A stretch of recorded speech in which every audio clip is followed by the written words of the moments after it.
And hello, all my fellow nerds out there. This is Orko and Richie, and welcome back once again to Doki Doki Night Rain. So you guys probably know, uh, we got the first ending last episode, which essentially equates to, I suppose, a bad ending. Or well, we got two bad endings. Well, honestly, it's really hard to constitute what counts as a bad ending or not. But we got we got a couple of endings, and we also were able to go through a different route by going to the what is it, the pawn shop, and talking to a character named Ag, a character that we have not seen up until that episode, surprisingly.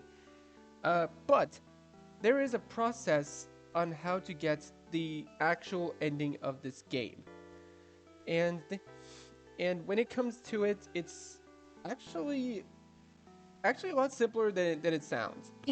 So to do that, you have to do the following steps. You start a new game, ask Monica out, you water the plants, you go to a museum afterwards, apparently, because apparently that's an option in this game. You agree to meet with somebody on a roof or something like that. And after that, I don't really know what else to do, but so let's just go ahead and just start a new game.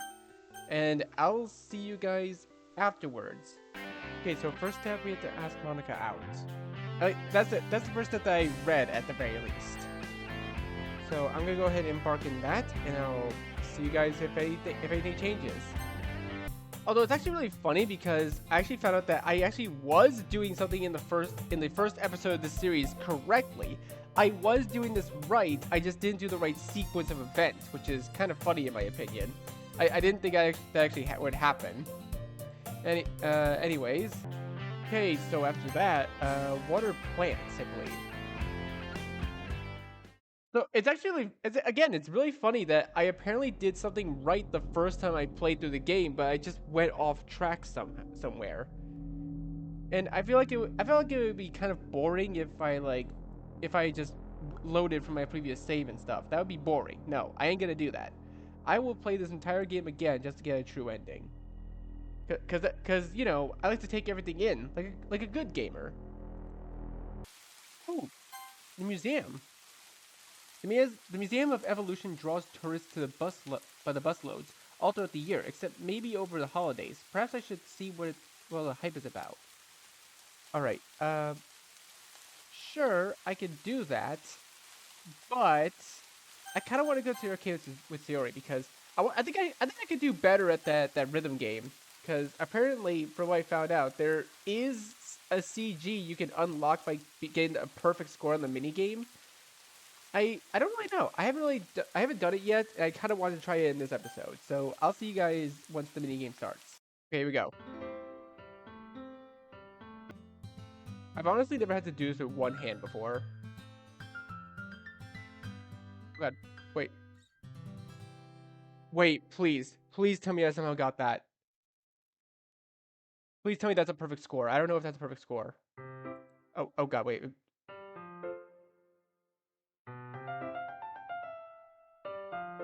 It's pretty good. Okay. Wait, I think it was because it was skipping. That was why it was lagging a little bit.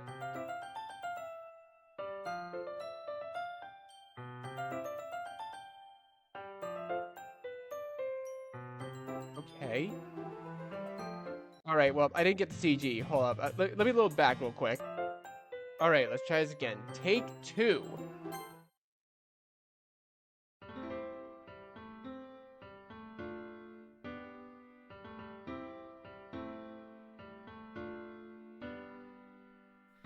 Every day I imagine a future where I can be with you.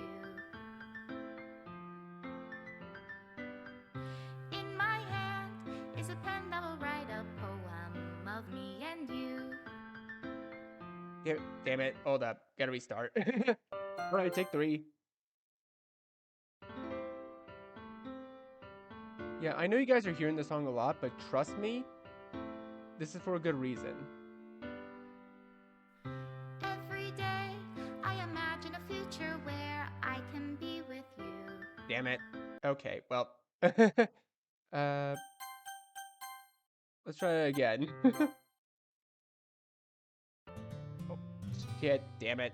Okay, hold up. I'm starting to get to like the whole mentality of like you guys know a game called Mustache? like I'm getting to the mentality of that every note has to be perfect. Like I feel like that's how you're supposed to do it. You're supposed to have an actually perfect game, like no goods or bads or misses at all.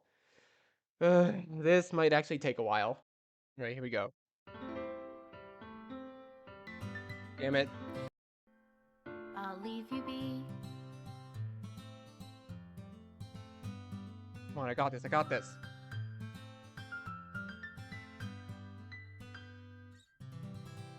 Got this. Come on. Come on, that has to be it. Hit every single note. 493,113. I think that was better than my previous score, honestly. Reggie, you're really good at this one. It's an old game, so it's kind of easy. So 450K score is pretty good. That's a high score if I've ever seen one. Thanks, how would you do? Is it bad? I got a million. Hell, a perfect game? Like there's no way. I had to have gotten a perfect game. Like,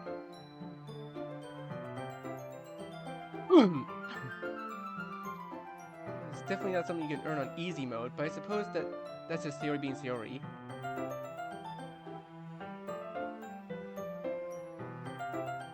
Okay, so, cause like, wait, I'm pretty sure the guide said you can get a CG if you get a perfect game on that.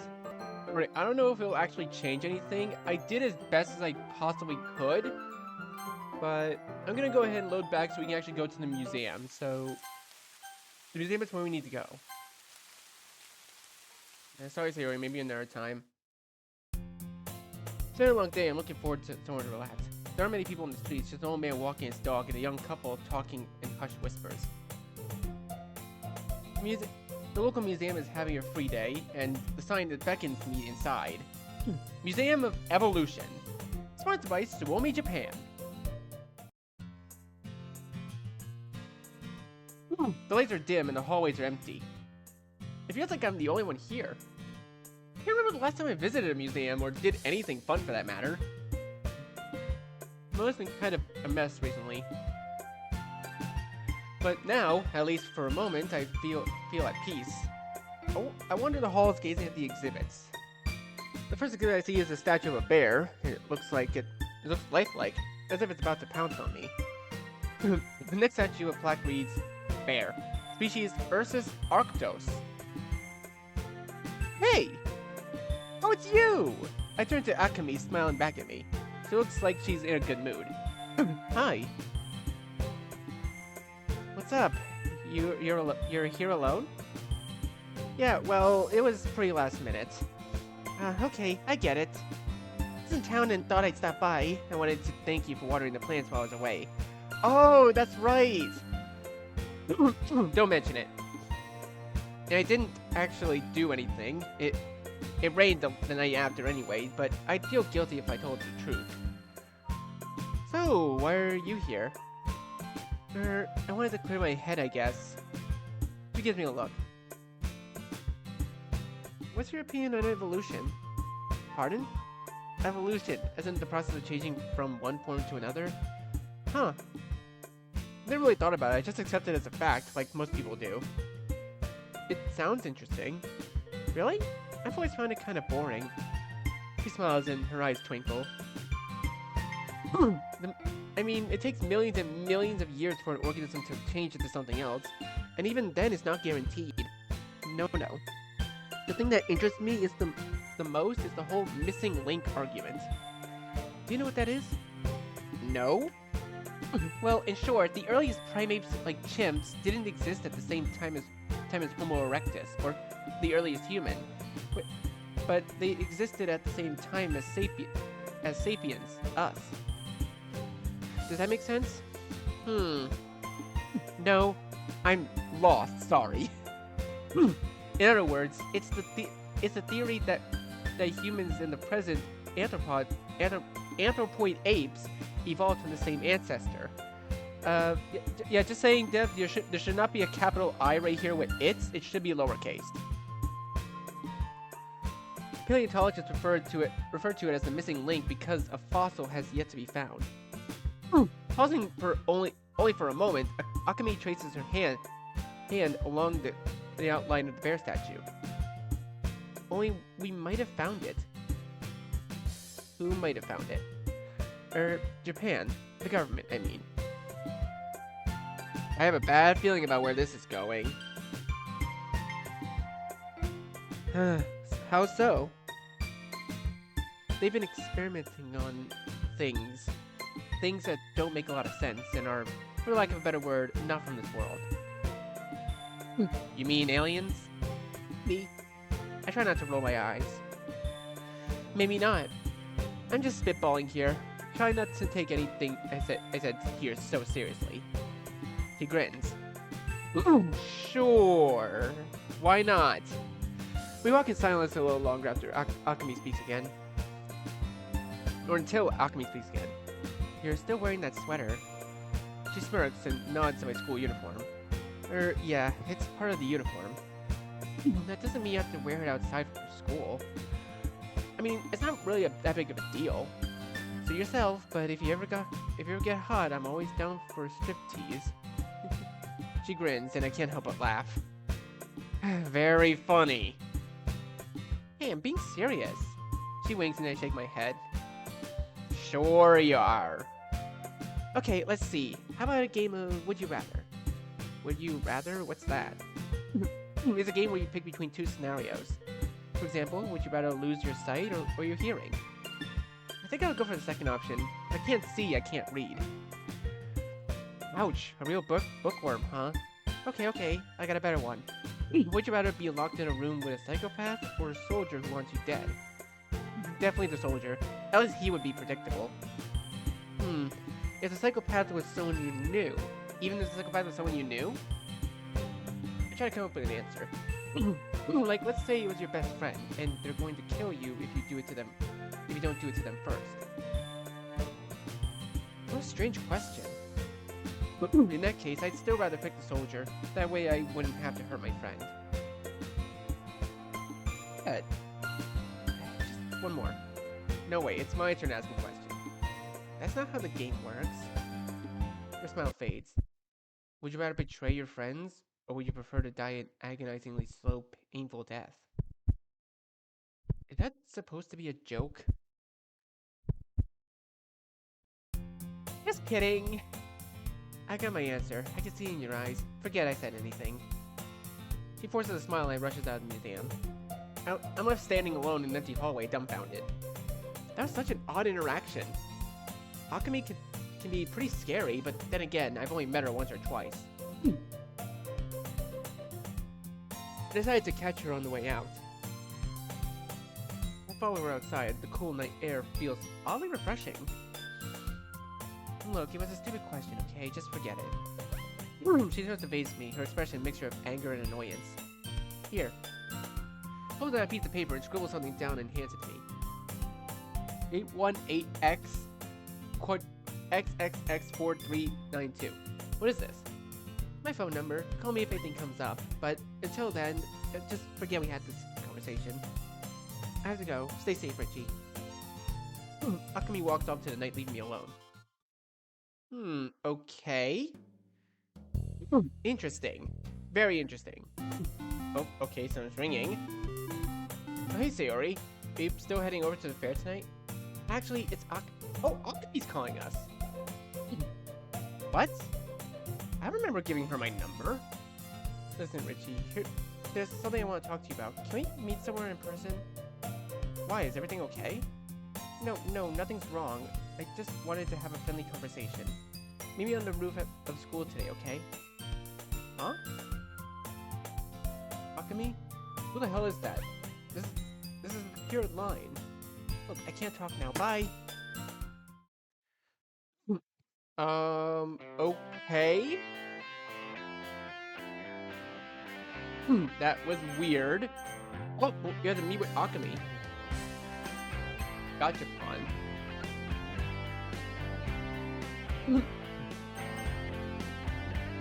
Anyway, meet with Akemi. We need to talk in person. It's urgent. I'm supposed to meet Akemi on the roof, though I'm not sure if I should really trust that girl.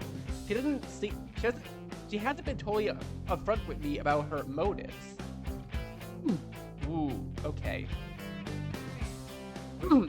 Alright. I kind of want to see what the Gachapon has, but like, I also want to continue the story. So, let's go ahead and meet up with Akemi. Why not? I don't know why I'm doing this.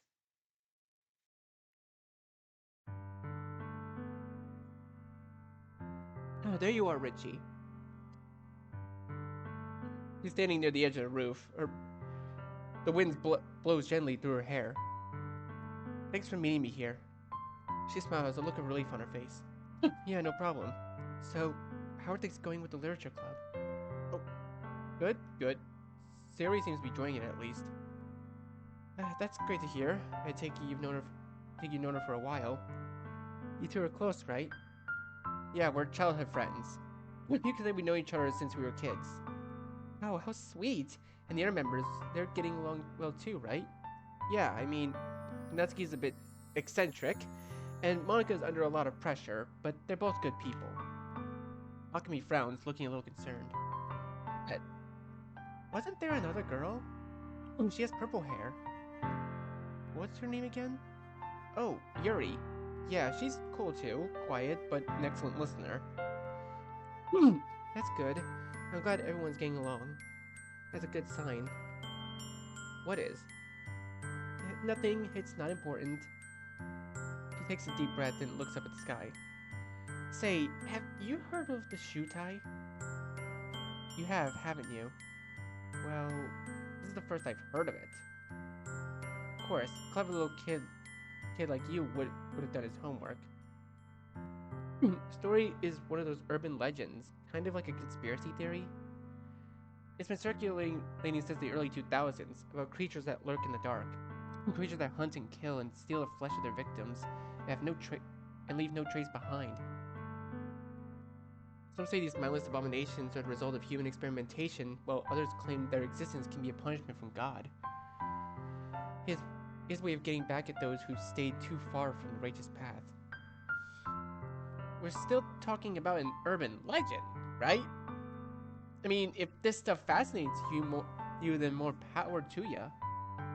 Akemi raises her hand in front of her and smiles. I said it was a conspiracy theory, Richie. None of this is true. I just wanted to talk. I don't have any friends. And the people I do have are all caught up in their own stuff. I feel like I haven't been able to talk to anyone lately, and... Her voice trails off, a hint of sadness creeping into her voice. It's silly, I know, but it would be nice to have someone to share a conversation with. You can always talk to me, Akemi. She blushes. You mean that? You're a very good person, Kuzuhara Richie. And it's for that reason I want to warn you. Would you mind walking me home, Richie? The electricity is still out and, well, a cute girl like me would be a tempting target for some thug. Actually, I've got plans tonight, so I can't stay long. Sorry. That's okay. I understand. She looks a little dejected. Where, if I might ask? Oh, the girls are having a night in the town. I promised them I'd be there. Monica would never let me hear the end of it if I bailed. Where exactly is that, Richie? The amusement park? Oh, the one by the beach? Yeah. Sounds like fun. She smiles and turns back to the horizon. Like, I already know that we can't exactly trust Akemi, to be honest.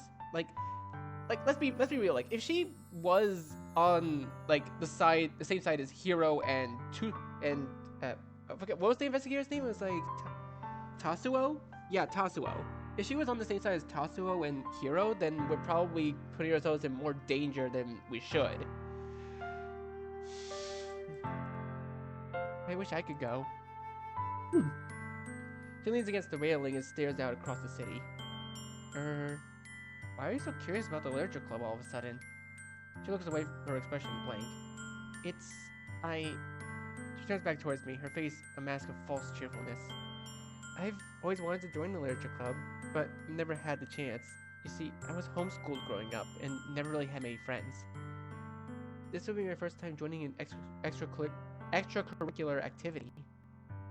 The garden club doesn't count. No one even shows up. Well, we're always looking for new members, I guess. But you'll have to convince Monica. She's the president. I can be quite convincing when I want to be, Richie.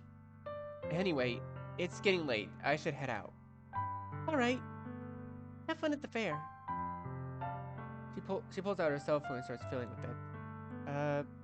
I turn and head for the stairs, but something tells me she isn't done talking. Goodbye, Richie. Her voice is low and quiet, almost a whisper. Okay. So now we head to the theme park, but I don't really know how much that will change anything. Okay, so theme park we go. Oh, Richie, it's nice to see you. Well, how am I supposed to explain meeting with Akemi, let alone the fact that she called me up and asked me to go home with her?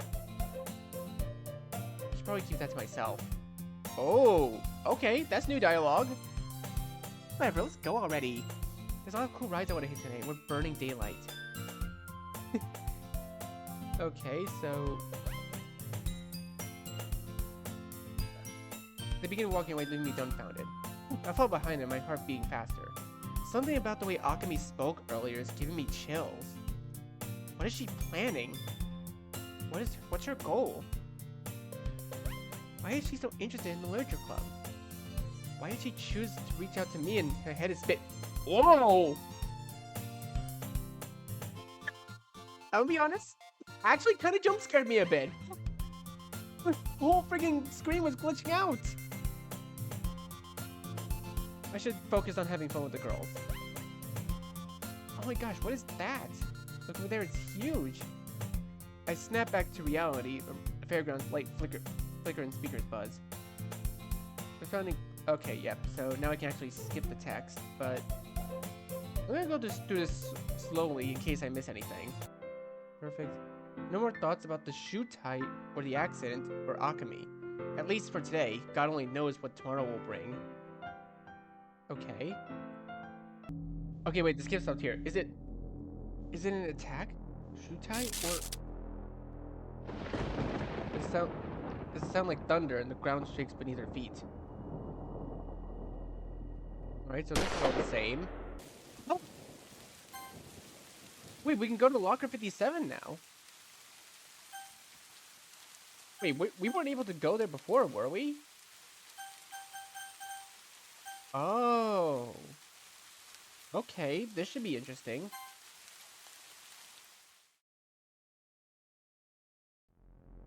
Well, this must be the place. I look up at the old locker. The doors are nearly rusted shut, as if they haven't been opened in some time. Take out the key and insert it into the lock.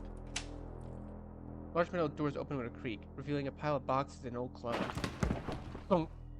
One of the boxes falls out and lands on the floor, spewing a large cloud of dust in my direction. It's filled with old cassette tapes. I pull one out and look at it.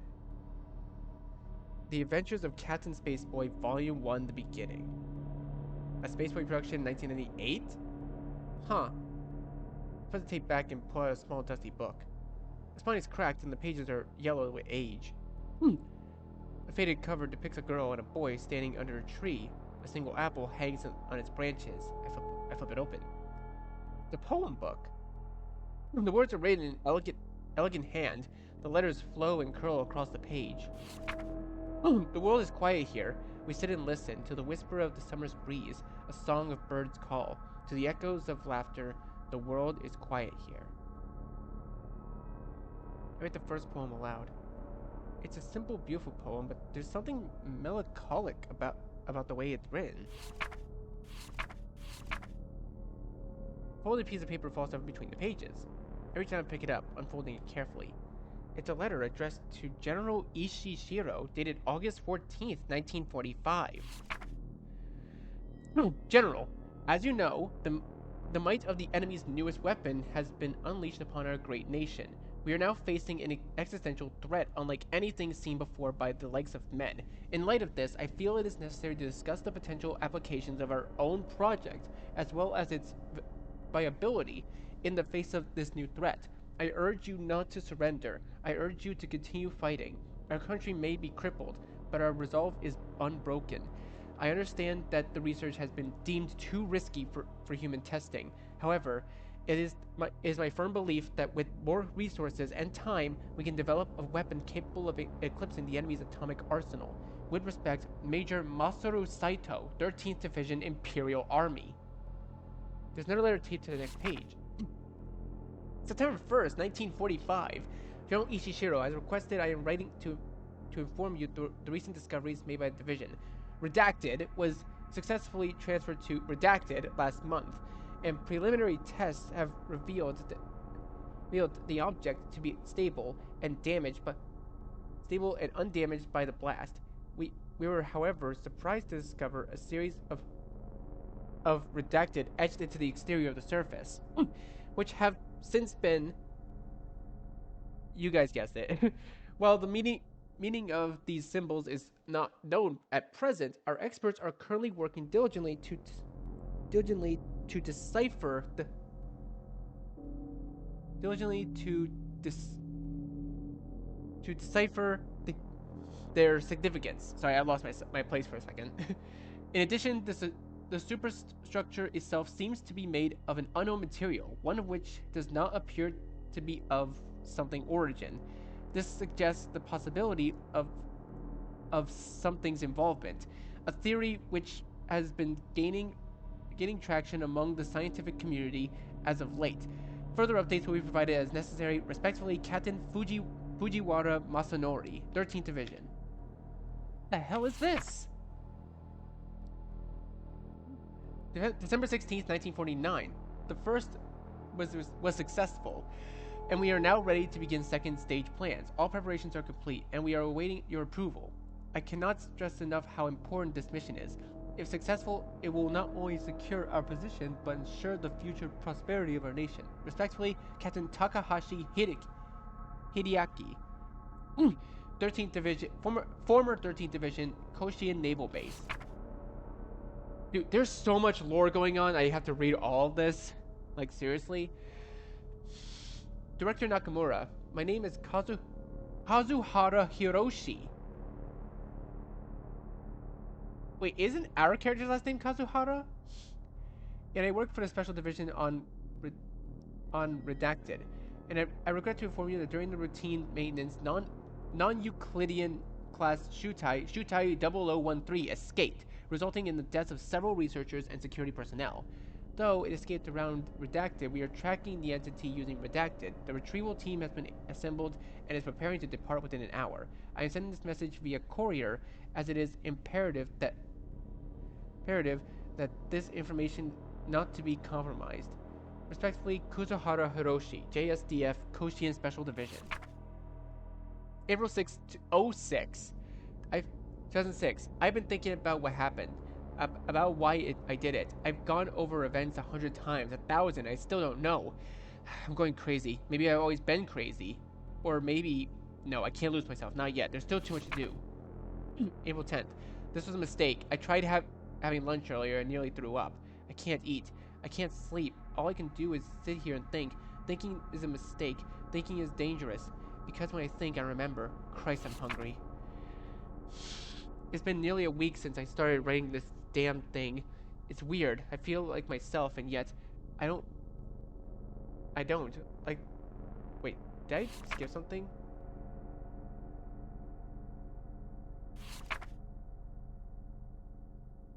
Wait. I can't scroll back? Damn it. Hold on. Alright, never mind. I got it. It's been nearly a week since I started writing this stay up day, blah, blah, blah. Weird. I feel like a part of me is, and yet I don't. Like, there's a part of me that's different. A part of me that's missing.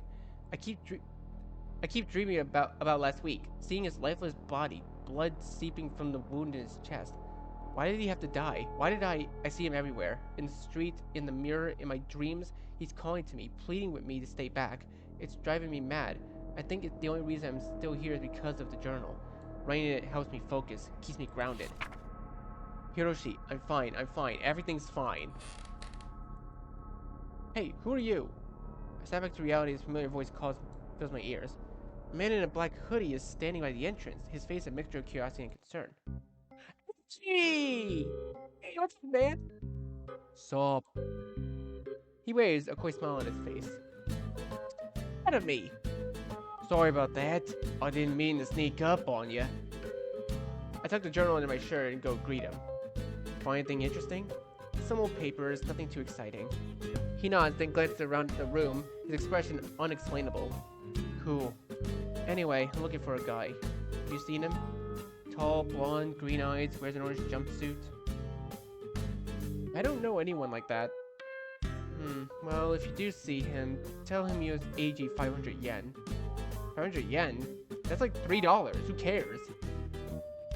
Anyway, see ya, stranger. He waves and disappears down the road, leaving me alone with my thoughts. What an odd guy. I glance down the journal, feeling a sudden urge to read it again. No, I've already taken too long. I've got to get back home before Kyoko notices I'm gone. Wait, don't you mean before Mom notices? Cause Kyoko is your mom, right? Fine, though a little bland. Bland is best. Otherwise, okay. I can't skip it.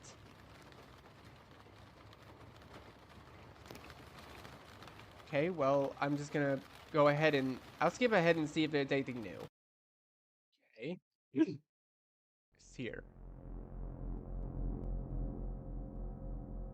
Okay, so I'm gonna guess this is all the same. It's still not letting me skip for some reason. Hello, miss? Ah, Richie? Someone is here to see you. Huh? Wait, what? Oh, Akemi! Richie, glad to see you're still in one piece after. Without thinking, I pushed Akemi outside, shutting the door behind us. This is bad. What in God's name are you doing here? I haven't spoken with her since the day of the fair. Wait, could she have... Knew she couldn't be trusted. I knew it! Akemi looks still taken aback by my sudden outburst. I was hoping we could talk about... I fold my arms and stare at her expectantly. She sighs and runs her fingers through her long blonde hair. Look, I know you don't like it when people keep secrets from you, so I'm just going to say it. I'm the associate director of the nameless organization. I raise an eyebrow. How do I phrase this? That group of people who've been trying to kill you and your friends. But I didn't sell you out. I had no idea the base was planning to attack the fair until it was too late. If I had known earlier, I would have tried to stop them. I would have never let anything like this happen to you guys, or any civilians for that matter. Akemi, what are you doing here? Oh, I was just checking in on you. I absolutely had to make sure you were okay. And you are, thank God. I'm so relieved.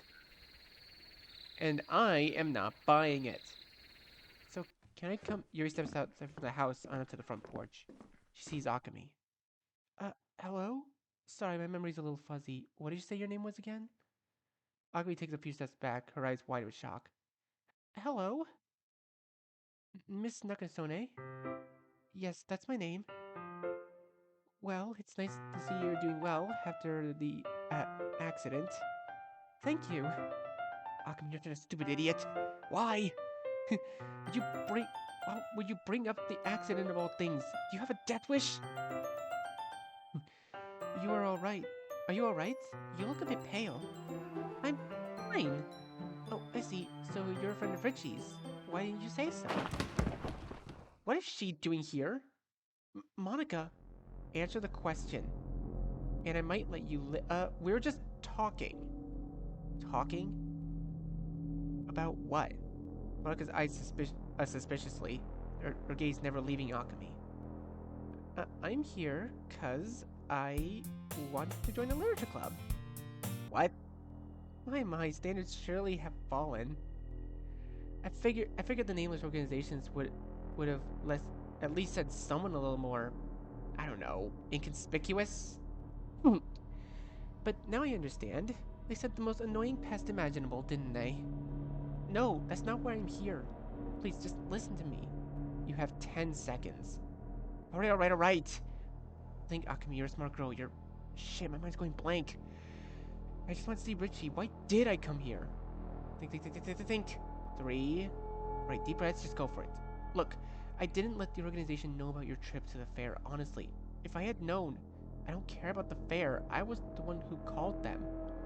2. Akemi stares mortified. 1. Wait! 0. That's quite enough, Monica. I'm sure Akemi isn't here to cause us any trouble. Are you? Absolutely not. I swear on my life, I'm not. Have you lost your mind? This woman is the associate director for the same organization that's been hunting us, that wants you dead. I'm sure she has a good reason for keeping her position a secret, didn't you? Yes, totally.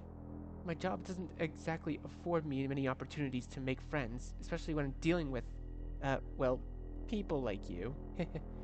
Monica glares at Yuri and the woman behind her. Yuri stares back, unblinking. After a long, awkward silence, Yuri speaks up. Monica, if Akemi were really a threat, don't you think she would have done something already? I don't think she would have come all this way alone. All alone like this. Maybe. But I can't take my chances. I guess there's no point in throwing you to the wolves yet. For now, I'll keep an eye on you. Promise, I won't do anything suspicious, okay? And I'll tell you the truth, always. Well then, welcome to the club. Let's get inside before someone sees us. Follow me. Right, sure, okay. Oh boy, what did I get myself into? Oh, wait, this is all brand new. Wait, what? Man, this feels amazing. You guys have this place all to yourselves? Lucky. It's really nice, isn't it? I could stay here forever. I wouldn't complain. It really does feel lovely, doesn't it? I can almost fall asleep. Me too. They completely let their guard down. You seem pretty happy.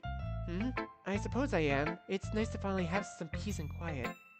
Yeah, and with Akemi joining the club, things will get even better, right? Sure. Hey, can I ask you something, Yuri? Of course. What is it? Don't misinterpret what I'm about to say, but are you the real deal? The genuine article? Like, are you a really a Shutai? Akemi, you're being rude. Just humor me. Well, if you must know, then yes, I am. I think the facility designated me as number 0261. Wait, she's 2061? I thought Yuri was 0013. So who's 0013 then? But please don't repeat that around the others. Well, don't repeat it around Natsuki. Oh, so you can transform into... Well, that thing from last night. Last night? You mean you don't know? The monster rep dozens of people? There's not much left of the base. Or the bodies. What? She's either an excellent liar, or it actually wasn't her. Well, anyway, this is the first time I've seen you see a Shutai up close and personal. I have to say you're surprisingly pleasant. Phew. Is that a compliment? Well, yeah. When the military first told me about the escape Shutai, I expected you to be, well, more monstrous. We can be, I would know. Hey, Yuri, pardon me asking, but have you survived this? How have you survived this long? Outside the facility, I mean. Usually Shutai go mad after a day or so, and eat as many people as possible. Well... It's alright, I'm not trying to pry or anything, I'm just curious. It's nothing, I'm just... lucky, I guess. I was found by a group of kind people who've been taking care of me. Kind, huh? Yuri, have you ever killed anyone? I know it's a weird question, but I have to know. Akemi, that's a little... I won't judge you. If I had to kill to keep myself alive, I'd probably do the same. Yes, I killed someone. I didn't mean to. It was about a week ago. I was going to see Natsuki regarding materials for the festival, but I don't know how to explain it. 1 second, I was absolutely fine. Well, I hadn't eaten anything in a couple of days. I felt like my insides were being torn apart. Then there was this horrible grinding noise. I just lost control. Lost control? As in, you blacked out? I think so. But afterwards, I remembered everything. Every agonizing detail. There was so much blood, I couldn't recognize anything at first. I thought I had heard Natsuki too, at least until I saw you and her the following morning. I couldn't look her in the eye for a whole week after that, and, well, she still doesn't know it was me. If she ever found out, Yuri, she'd hate me. She'd despise me with all her will. Natsuki would never forgive me. I'd rather die than see her look at me like that. Monica was right. God, I'm hopeless, aren't I? Yuri, you've made a mistake. We all do occasionally, but it's not something to brood over. You had no control over yourself. So wait, I feel like Sayori knows more than she lets on. Like, I feel like she actually knows, like, what's going on. Like, Monica, like, roped her into everything. I know you feel remorse for your actions. That's what matters. Maybe, but what I did is unforgivable. But you weren't yourself. How can you hold yourself accountable? I have to hold myself accountable. If I don't, who will? It's funny. I've never been a violent person, yet somehow I've ended up doing more harm than I ever thought possible. Perhaps I should tell the truth. I think it's maybe best for you to wait a little while longer, at least until the end of the month. You can talk to her once things calm down a bit. Perhaps. Oh, wait, why did it say Natsuki? Why did it say Natsuki? I can't do it. Please no, I can't take it. Please. Okay, so this is the same. I'm gonna go ahead and skip ahead this. Okay. Oh yeah, that's right, Akami's here now, so it should be different. Hey Natsuki, how's it going? I don't know about you guys, but I'm exhausted. Yesterday was pretty hectic. What? Nothing. Okay? Sorry to interrupt everyone, but we've got a lot of work to do. Now that Richie's not here to do his share, we need to pick up the slack. Was it something I said?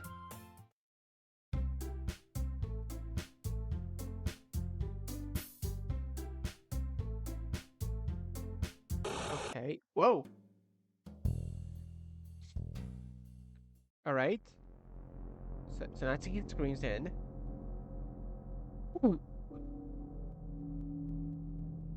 Okay, so on the floor, she's hurt.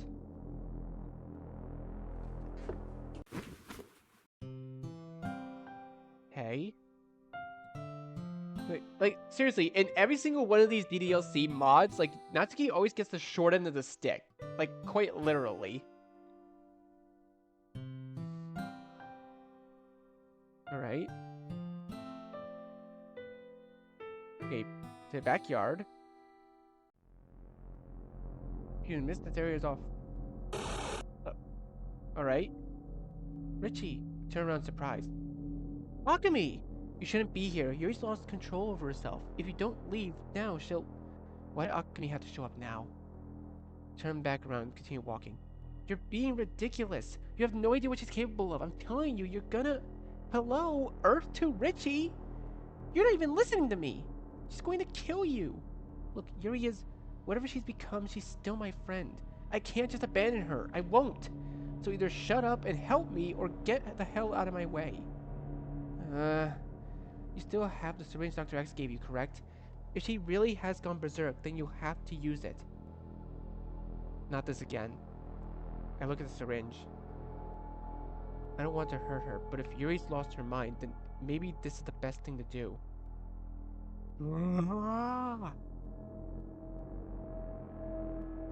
I came from behind the warehouse. I walked towards it, pushing past the damaged gate. Inside I see Yuri standing in the middle of a large open area surrounded by industrial machinery. It's a mess. Yuri, it's me. She doesn't say anything, but she turns her head slightly. Her eyes are completely black.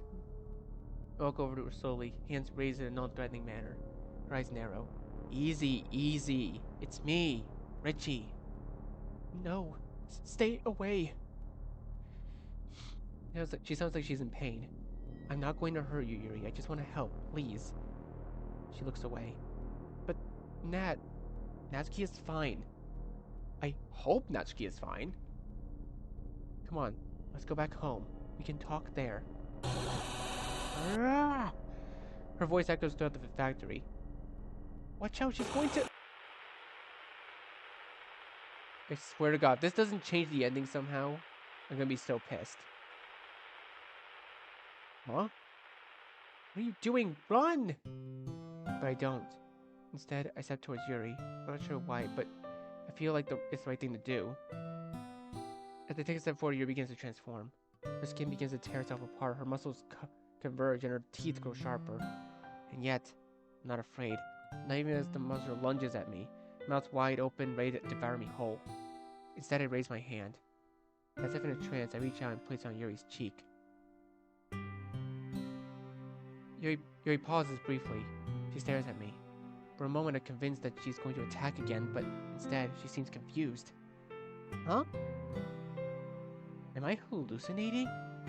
Am I dead? You... Take a step back. The monster's eyes dart around wildly. The sound of the machinery fades, and soon all I hear is her breathing. Eventually, the sound of Yuri's transformation ceases. Whoa! Wait, this is new.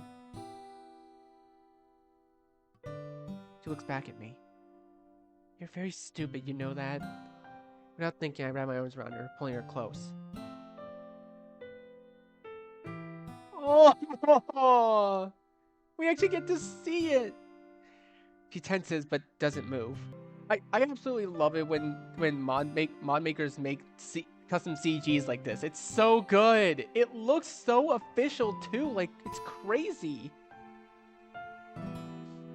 Hey, stop that. Don't be... Richie, please. Aww. This isn't... You shouldn't be...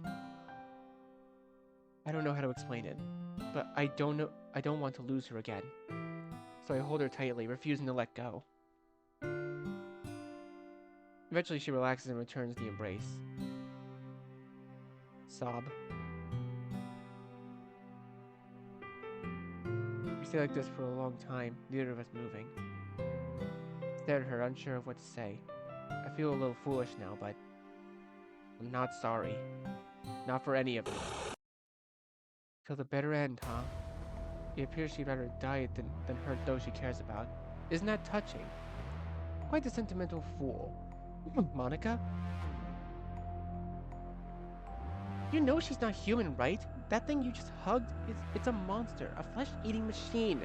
Do you have any idea how many people it's killed? Yuri's not... Shut up. You have no idea what you're talking about. Ugh. God, I hate romantics. You're all so naive. Learn the truth one day, but when you do, well, let's just say you wish you'd listened to me. Monica, where's this coming from? The more is of a free and open nature that thinks men honest, but seems to be so. You should always look for the worst in others, Richie. That way, when they inevitably disappoint you, you won't be surprised. And as for your question, where's this coming from? Well, I guess you could say I'm done with this charade. I never intended for us to be friends. In fact, just the sight of you makes my stomach turn. But, to put it bluntly, you're a self-righteous, hypocritical little shit. But hey, I'm not here to argue. Ahem. You've already seen my work. You saw it the night of the fair, remember? When I tore those soldiers apart. You saw it yesterday too, when I turned Koshi and Naval Base into a bloodbath. No, I suppose you're right. You're right. It was a little extreme. Wait, so you're 0013? But it's a necessary evil. If the organization found out about Yuri and me, they'd stop at nothing to destroy us. But maybe they're right. We are dangerous. If you want to lose your life protecting a monster, who am I to judge? Nothing changes. Well, it does, actually. It means you'll have to die too. Wait, hold on. You can't. You think this was supposed to be a happy ending? Don't be stupid. This is a tragedy. The only reason Yuri is still alive is because I've been providing for her. Do you remember the disappearances, the murders? Or all my doing? I suppose I could have been more discreet, but honestly, why bother? Society is corrupt, and it's only getting worse. Soon the whole world will be at war, and if you're lucky, you'll be killed before the fighting starts. But that's enough about me. You've already made your choice. Now it's time to pay the piper. Goodbye, Ricky. No, wait, get back here. I'm not done with. I swear to God, if we died. An explosion. I'm knocked off my feet as the world spins around me. What? Why? I open my eyes and look around. Akemi is sitting beside me, with Yuri lying a few paces away. What's going on? We've got trouble. Friends of yours? Hardly. More gunfire. I crawl out over the nearby pile of scrap and crouch down. I peek over the top, trying to make sense of the situation. From my vantage point, it looks like the entire city was set ablaze. Fires line the streets, and sound of gunfire fills the air. This is actually very crazy in my opinion. Oh, I minimized it. It's total chaos. She's in pretty rough shape. Is Yuri alive? Yes, but just barely. If I had to guess, Yuri hasn't eaten in several days. This must have been what Monica meant when she said Yuri made her choice. Without food, Yuri won't last long. She can only digest human flesh. There's nothing we can do. I'm going to lose her. I'm going to... Huh? I sat down in my thoughts. She's awake. Her eyes are no longer red, but her complexion is paler than usual. Her breathing is ragged. Are you okay? Are you okay? She tries to speak, but words don't come out. She tries again, this time managing to get a few words in. I'm sorry. Please don't blame Monica. Yuri's body goes limp.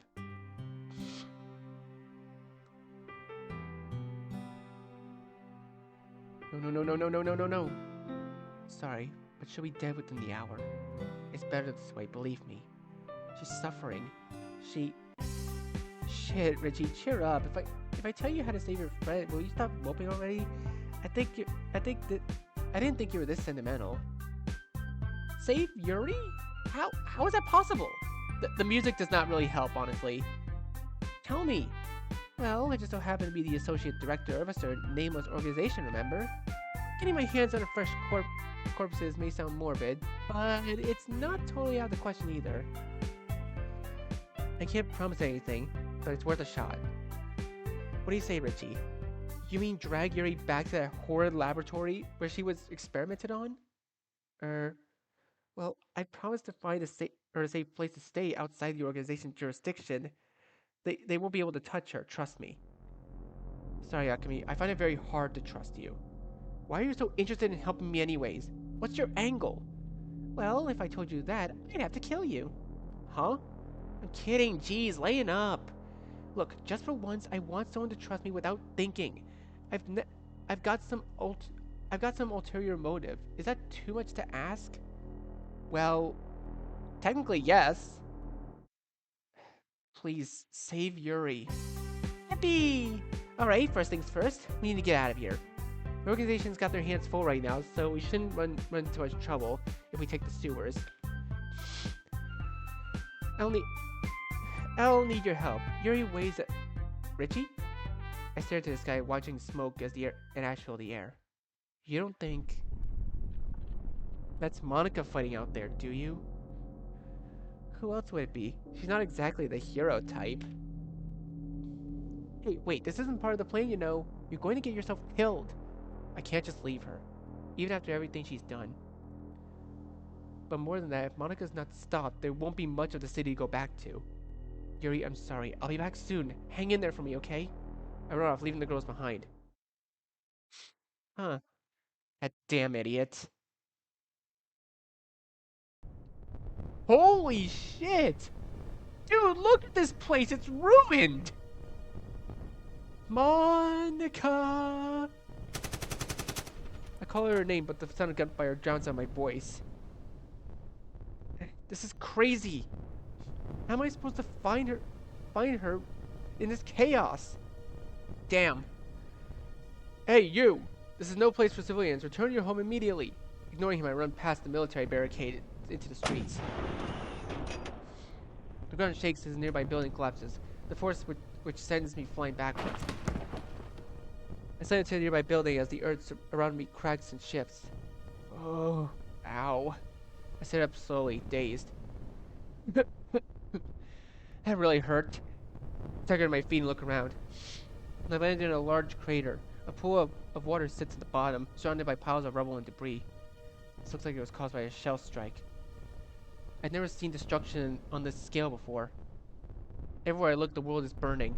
Burning collapses, the streets beneath them are torn apart.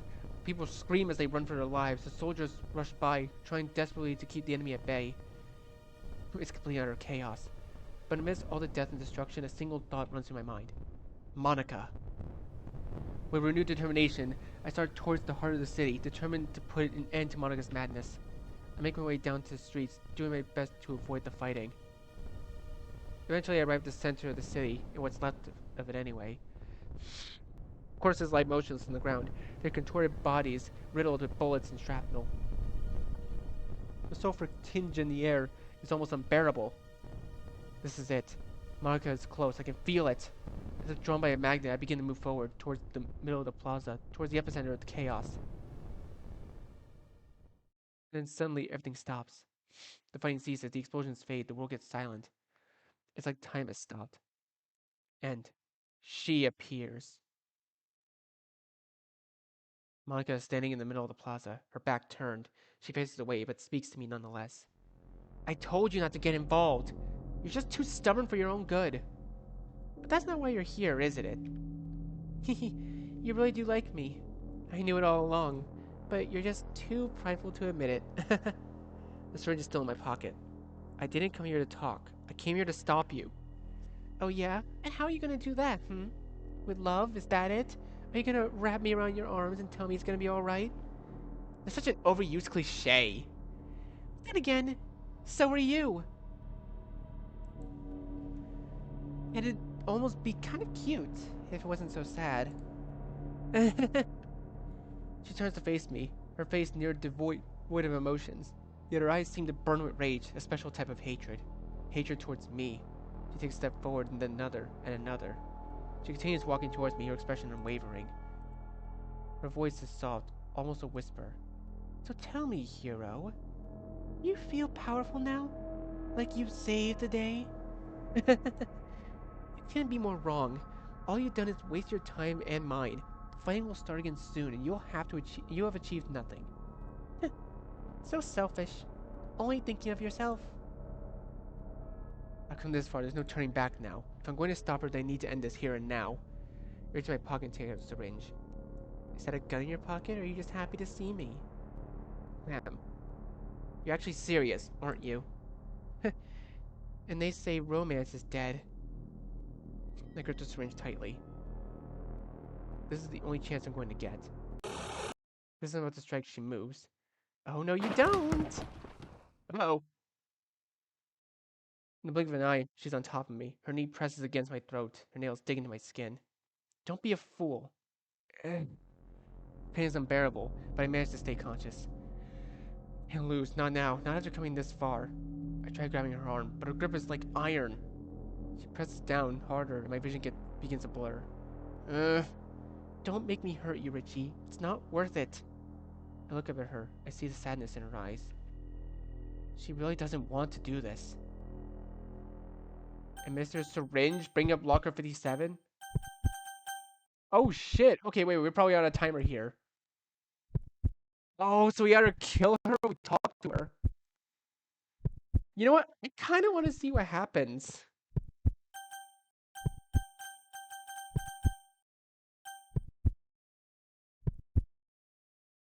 Wait, but we came this far, though.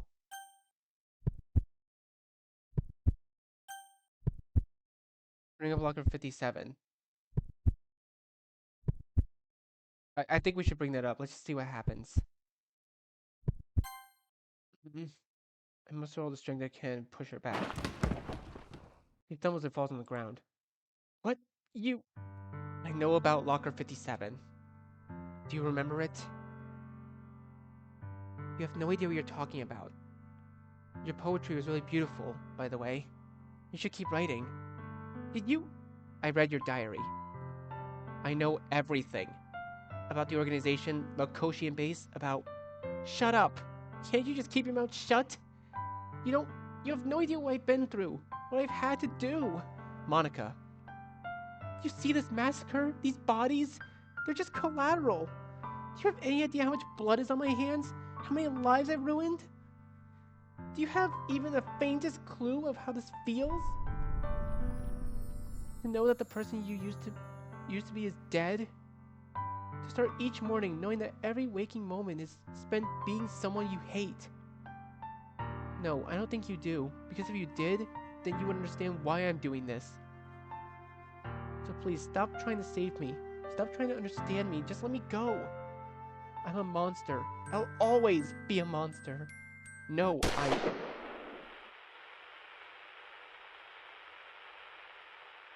Shit. Did we get shot?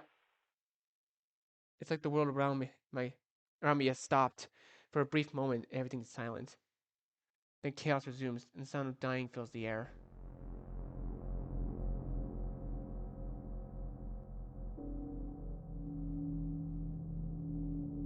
I feel lightheaded all of a sudden. The bullet strike. The bullet strikes Monica square in the chest. Her eyes go wide, and her mouth begins to hang open. Well, that was unexpected. Here I was getting ready for a heartfelt confession, followed by a long and meaningful conversation, including in a dramatic yet happy ending. Blood drips from her mouth and trickles down her chin as the wound seems to close itself. Instead, I got shot. Go figure.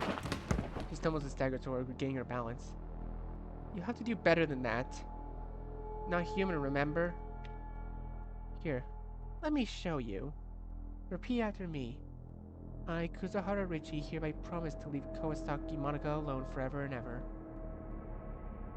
I feel... Go on, repeat it. Richie? Can't seem to focus. Wait, are we sure she got shot? I feel like we did, though. Everything seems distant and sounds around me fade. I think I'm shot. Richie! Hey, Richie? Please wake up. Are you okay? Please. Oh no! Why is she crying? She doesn't have any reason to. I'm fading, falling into a dark abyss. And then...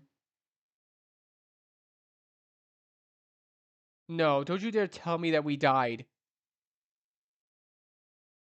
Epilogue. B-side alternative?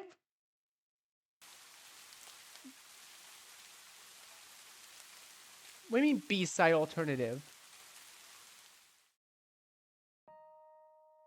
A lot has happened. The government stepped in and declared martial law, which unsurprisingly has been met with resistance.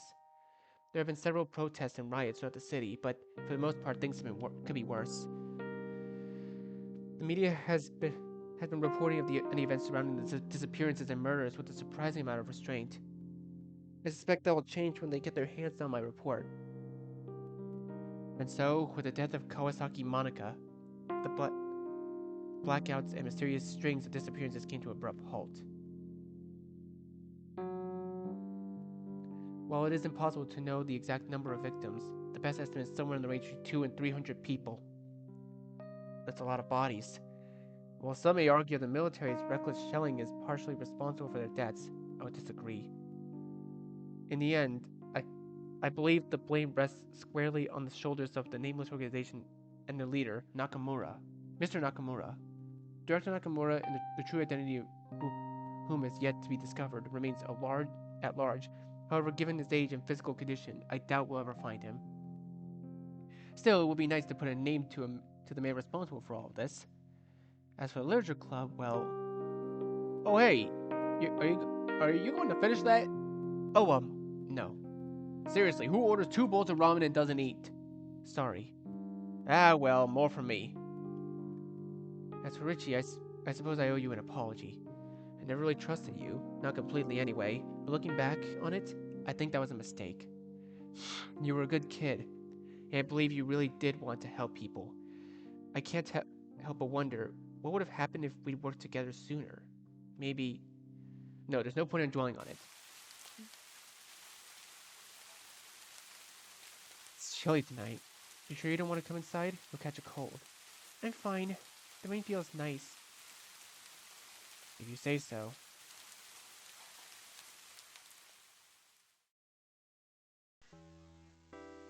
The weather is so nice today. Perfect, really. It's funny, you know. You've come a long way since that first day. Look at me, I'm rambling again. I've missed this. I've missed you. Both of you.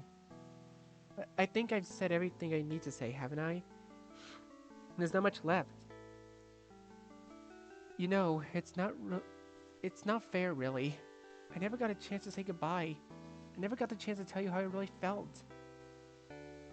So this is a pretty weird way to do it, but oh well. Yeah, you were a great friend. The best friend I ever had, really. I'm grateful for that, truly. But I wanted to be more than that. You were kind and selfless, and even if you didn't always show it, you cared deeply about the people around you. You made me feel like I was special, like I was more than just a burden. And even though you were an idiot sometimes, you're my idiot. Anyway, I'm glad you can be at peace. You deserve it more than anyone else I know. Goodbye, Richie. Take care. Oh. No, we're actually dead. Hey, Monica. I can't believe I'm talking to your headstone. She's dead too. Wait, they're both dead? So wait, we both died? There's no fucking way. It feels like a bad joke. You can laugh at it too, you know. No? Alright, I guess you're not the joking type. Sorry, this is harder than I thought it would be. I was jealous of you. I mean, why would I be, right? You were beautiful, smart, popular. Not to mention a total psycho. But I think I understand now. I understand why you did the things you did. You know, there are a lot of bad people in the world. Some are more subtle about it, sure, but when you get down to it, they're all the same. They hurt people for their own benefit, because they can, or because they're afraid. And sometimes the ones they hurt are the people who can't fight back. I think deep down you were trying to protect us, even if the way you went about it was a little extreme. Maybe you really are listening, because that was exactly the kind of thing you would have said. I guess what I'm trying to say is, you were a good friend, Monica. I'll miss you. So take care of each other, alright? And make sure he doesn't do anything stupid. It's getting late, I should get going. Good night, Richie. Good night, Monica. Sayori? Huh? Don't do that, you scared me! Sorry. It's not safe to walk home alone. Not after recent events. Mind if I walk with you? Not at all. Something wrong? You're a good friend, Hiro. Thank you.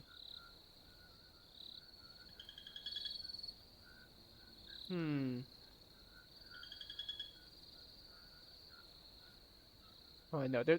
Oh? Oh? I saw those lights flickering. I saw that! A lone car drives through the winding roads, the headlights cutting through the darkness. It looks like the rain let up. That's nothing new though. It's been raining off on and off for the last few days. I pulled the collar of my coat up, hunched over the passenger side, resting my head on the window. Not much of a talker, never have been, really. For some reason, tonight's different. Tonight I feel... I'm not sure. Oh? Hey, Richie, are you feeling okay? I glance at the driver's seat, where a girl sits glancing back at me. She has long, messy brown hair and green eyes. Wait, what? I'm sorry, did the story just reset? Did we just reset ourselves? No, this has to be the afterlife, right? No way. I'm a little groggy, to be honest, but then again, I did stay up late last night. Don't worry about it, Monica, I'm fine. You know, there are better ways to deal with your problems than staying up all night. For example, talking to someone special about them. Like a therapist? I'm joking, obviously, but I couldn't help myself. No, not like a therapist. Like, well, a girlfriend could help you. After all, that's what girlfriends are for, right? She puts a hand on my shoulder. Girlfriend? That's the idea, yeah. Come on, don't leave me hanging. I'm pouring my heart out here. She looks disappointed? Well, no turning back now. Before she has a chance to react, I lean in and give her a quick kiss on the lips. Her eyes grow wide. Her face flushes red. You... Just... I pull away, smiling sheepishly. An inviting eye. And yet, methinks right modest. Huh? What's that? Michael Cassio. I just figured he's more relatable, you know. Yes, but... Look, it was just a kiss. I was only trying to... Don't apologize. It was nice. And if I'm being honest, I sort of like the whole Cassio thing. It's kind of sexy. Oh. We got another CG! Let's go, baby! And by another CG, I mean another thumbnail material for me. You didn't know? I'm actually a huge romantic. When we get back to your place, I'll recite Shakespeare, read your poetry, and play the guitar. Oh yeah? Well, in that case, I'll put some candles for finer ambience. It's been a long time since I've seen Monica this genuinely happy. And given our recent escapades, I can't really blame her. I guess the feeling's mutual. The road stretches out before us, seemingly endless. So, how much further until we reach Tokyo? Another hour or so. Maybe 2, if we get lost. Why? Do you want me to pull over and give you a proper hello? She smiles suggestively, and I can feel the heat rise in my cheeks. What? She's teasing me? I'm not sure how I feel about that. I mean, come on, I'd be blushing too, dude. You're cute when you're flustered. I don't say anything. I just sit there, staring into the darkness.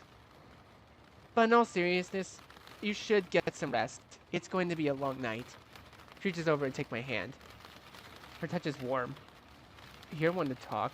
I'm not the one who's driving. That's because someone has to keep us from crashing. Though admittedly, the view's not too bad. Yeah, maybe I should get some sleep.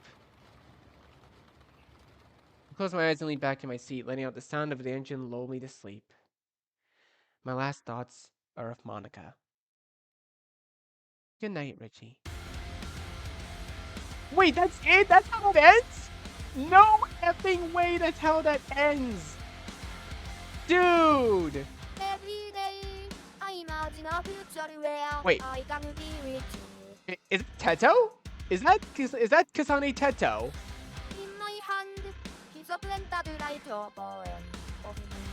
Yeah, that sounds like Teto. Okay, honestly, this is really good. There's still another CG that we haven't gotten yet. I knew it. It looks like Sayori, honestly. I'm going to get that bonus CG one way or another. Damn, I was not expecting a rock and roll version of this song.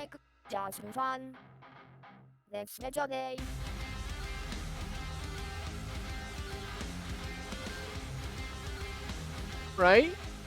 Honestly, this story was awesome. This is an awesome version of the story. I liked it a lot. I honestly don't know what else to say. Like, this is probably one of the coolest versions of the song I've heard. I love this story a lot. Look at that, Yuri's in there now! Yippee! They're all alive, they're all okay. Oh, I'm so happy about that. Oh, there we go. Special thanks to Dan Salvato. A special thanks to Monica and Richie. Oh, it's so sweet. This was so good. This was such a good mod. Oh, and that, like, yeah, the basic question: what would happen if we just administered the syringe? And even the thumbnail, even the main menu is this. Oh, that's so good. Okay, well, wait, is the song still going? All right, well, damn. Okay. I was not expecting an ending as good as that. That was really good. That was really well written, well done. I loved it the whole way. And I do think I could get the other ending with the syringe if we managed the syringe at all, but I don't know. I'm going to leave this video here. So thank you guys so much for watching this video. Be sure to leave a like, comment what you think, share this video with your friends, and be sure to subscribe and click the bell so you don't miss a single notification. I'll see all of you in the next video. Goodbye.